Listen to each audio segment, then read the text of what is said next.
And you're welcome back. It's time to turn our focus on Africa, and this time to Southern Africa. It's Botswana following the election and a landmark event that have now pushed the BDP, which is the ruling party, out of power after a 58-year grip on the continent, or the nation, I beg your pardon. That is almost 60 years.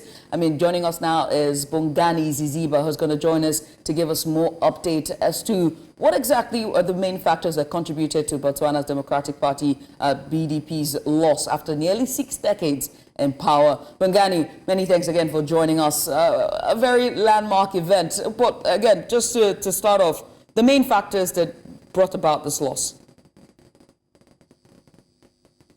Judith, a very good morning to you, and also good morning to our viewers. Here in Botswana, I've been speaking to the youths. Let me just take it there about what factors contributed to this. The youths themselves are giving themselves credit to this because they said they mobilized a lot, especially so that they make sure that the BDP does not come back to power. But I have guests, let them speak for themselves. I have guests with me here just to take the conversation to the youths, why they mobilized against the ruling party. Thank you for joining us here at News Central. How did we get here? Well, I think the easiest way to put it is that the people of Botswana needed to test the democracy. The people of Botswana wanted an alternative. The people of Botswana wanted something beyond the economy that they had and society that they had today. And so it was deemed fit, I believe, by the electorate to test and see if an alternative could be found. But talking about an alternative, how did you guys mobilize?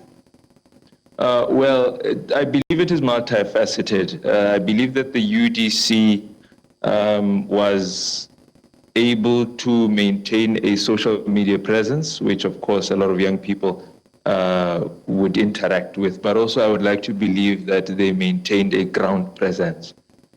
So it is quite possible that they did not just manage it on one front. It was a multifaceted campaign.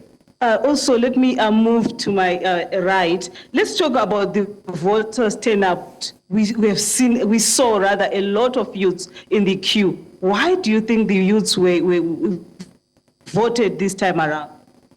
I think first and foremost, the youth were concerned about our country's economic state. I think it was very alarming for something like this to have happened, and the youth were concerned that if this is happening now, it's up to them to protect their future and their livelihoods, hence why the youth went out and decided to go and vote, because honestly, the future is in our hands, nobody else but our hands. And also, let's talk about the economy, the grievances that the youths have. What are some of the grievances that the youths have? I think one grievance that I think all of us even here have is the main issue of unemployment. It's becoming worse by the day in our country, and it's something that when we had addressed, or rather had expressed our grievances to the BDP, it was something that was entirely overlooked. In the 5 years that they've been in power, close to nothing was done. When we speak about it, they speak of things like chema, and they speak of things like kawashes. Come on. We're too old to be talking about things like this. Let's be realistic. And I think the main reason why Botswana voted for UDC was because in as much as maybe we don't understand how it's going to be done, they gave us a solution.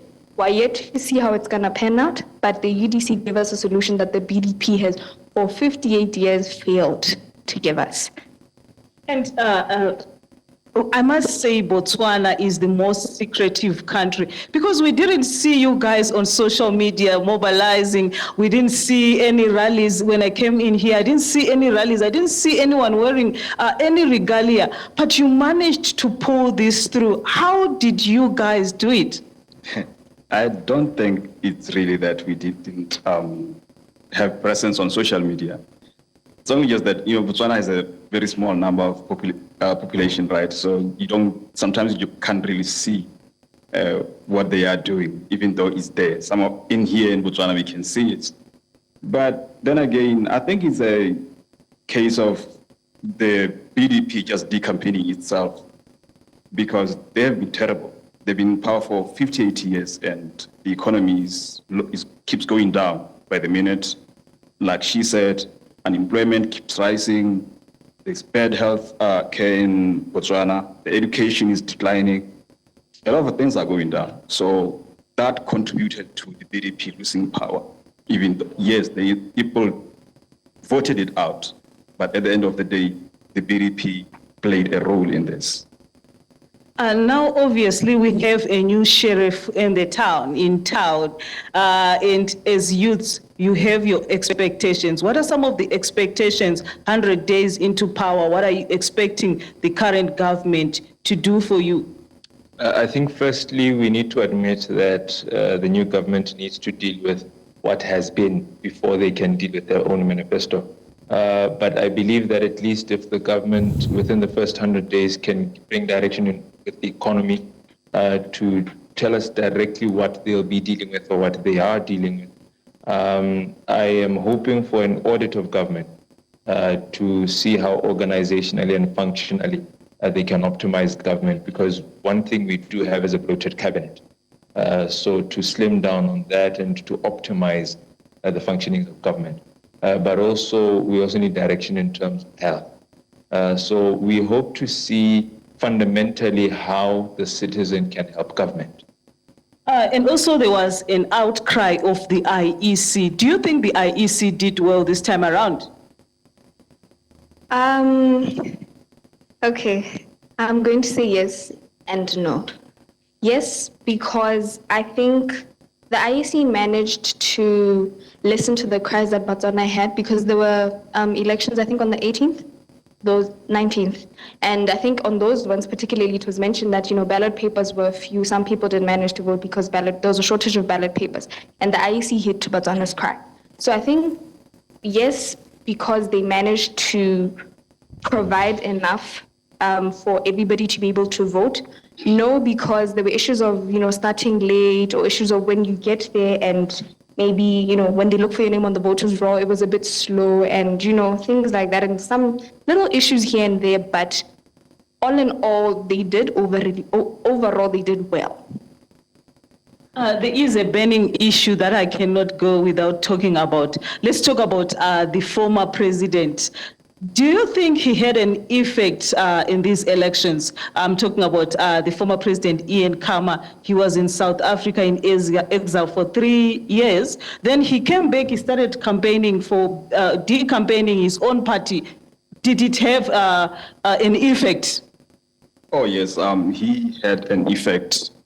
I think a little bigger one than we give him credit for, actually, because if you look at where he comes from, where he's the chief, the people from that area, those constituencies, they used to be pro-BDP people. But this time around, they decided to vote out BDP because they feel like the other former president, the outgoing president, has been antagonizing their leader, their chief. So it's a sort of a revenge thing. They had to vote out BDP for that reason. Let's just hear his thoughts.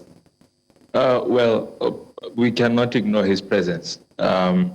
We must admit that when he came back, he did go around in the rural areas, which is very strategic, because the rural areas have been known to vote for the BDP. And so he has admitted himself that his fundamental role may not necessarily be for the BPF to win, but for the BDP to be ousted. So I believe he did have an influence. Thank you so much for having you guys. What a beautiful conversation we just had here. The youths are telling it all, how they managed to unseat a 50-year-old party. Liberation parties in Africa, we have seen most of them, when they are in power, they would not leave. But Botswana have managed to do it. It's back to you in the studio now.